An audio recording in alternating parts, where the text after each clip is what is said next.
Hey everybody, it's DJ TLM for DJ TLM TV, and today's topic is cue points. What's a cue point? What's the advantage of using cue points when you're mixing, and how do you make a cue point? Let's start with the basics and explain what a cue point is. Essentially, a cue point is a shortcut to get to a certain part of the song. It allows you to go straight to that part of the song without having to look for it. For example, a lot of songs start with an intro and sometimes a very long intro before you get to the actual first beat.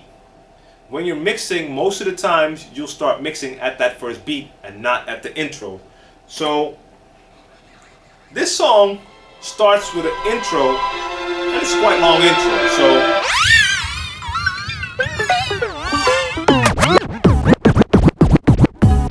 there's the first beat. As you can tell, it took some time to find it, and I've marked this with a cue point already, so I'll take it back to the beginning. Instead of looking for it, I can just press this cue point,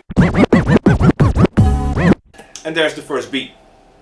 This allows me to work a lot faster because it eliminates the time it used to take to get to the first beat.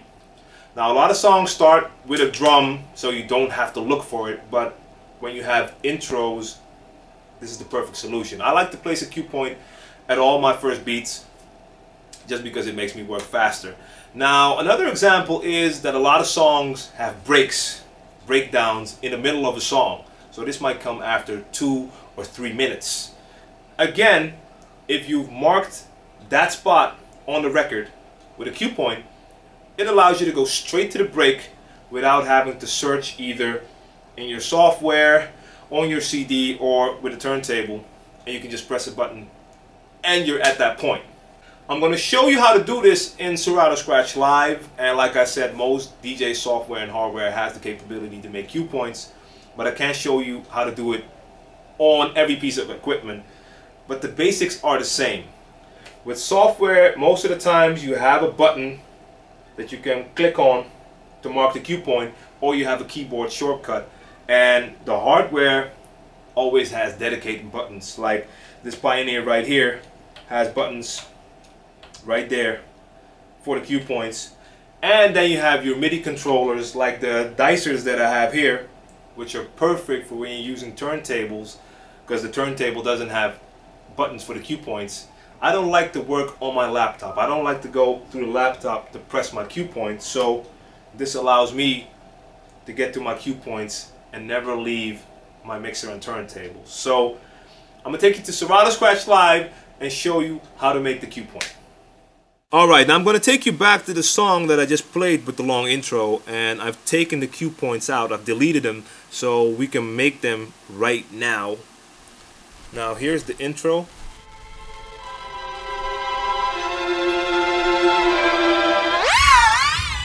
So we're gonna find the first beat. There's the first beat. Now make sure that you line it up that is really at the beginning of that first beat. And as you can see, the software has a little plus button here in Serato Scratch Live, and this means that you want to add a cue point. So when I press it, boom. Now it's marked the cue point on that first beat.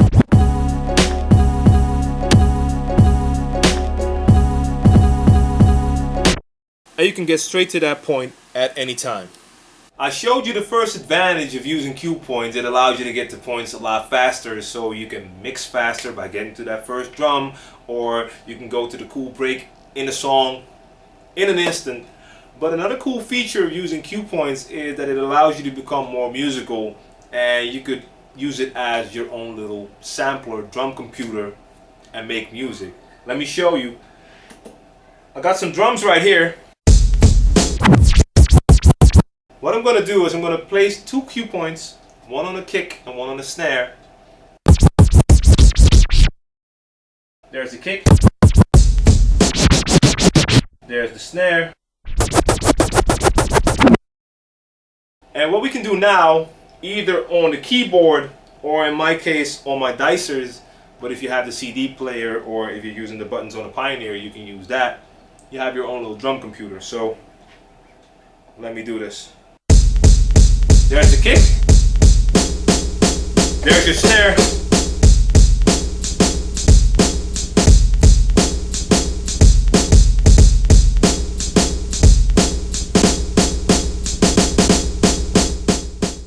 And you could add some live drumming while you're mixing. You might have a song here or a certain part of music that you're looping on one deck, and you can add your own drums before you go to the actual song. So that's a cool feature that you can always use when you mark your cue points like that. So once again, it takes some preparation. You have to go through your music, place cue points where you want them, so when you go to the club, you're all prepared and you're good to go.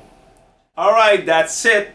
I hope I was able to help you out because I received a couple of requests to make a video tutorial about cue points. So I hope this helped. If you have any more questions about cue points, please send me an email, djtlmtv@djtlm.com, and I can do another video on it. If you have any requests, you can send them to that email address and spread the word. Have fun. See you next time.